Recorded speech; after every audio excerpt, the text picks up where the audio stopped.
Goeiedag. Matteus 21 vers 12. Jezus het die tempelterrein binne gegaan en almal wat op die tempelterrein aan die koop en verkoop was, uitgejaag.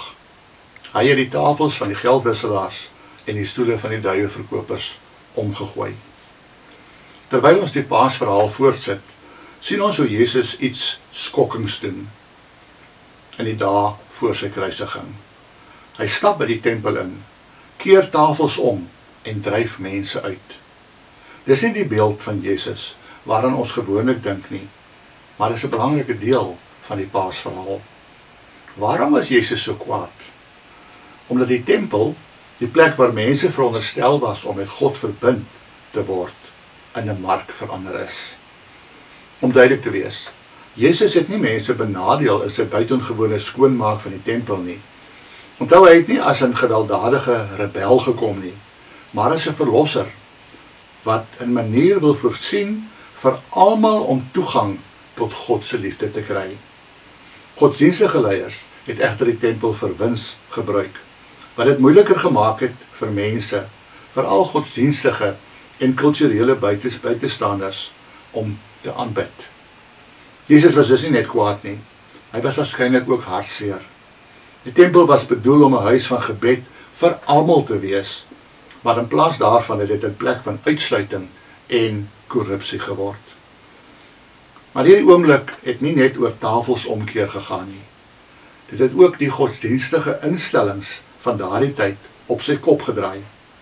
Die magtige leiers wat voordeel getrek het uit die tempel se korrupsie, was nie van plan om toe te laat dat Jezus hulle gesag uitdaag nie. Hierdie daad van regverdige woede het 'n ketting van gebeure aan die gang gesit wat direk tot Jezus se arrestasie en kruisiging gelei het. Die godsdienstige leiers het hom as 'n bedreiging gesien en hulle het begin saamspeel om hom dood te maak. Jezus het presies geweet wat hy doen. Hy het geweet dat opstaan vir geregtigheid hom alles sou kos. Maar hy het dit in elk geval gedoen, omdat sy sending altyd daaroor gegaan het om 'n manier te kry vir almal om naby God te wees.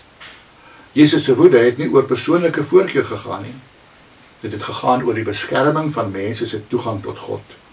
Hy het opgestaan vir diegene wat weggestoot is, selfs al het dit hom alles gekos. Is daar plekke in jou lewe waar Jezus dalk 'n paar tafels vir omkeer?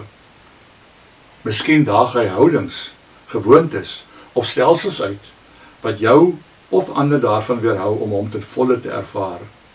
Is jy bereid om hom toe te laat? Kom ons bid saam.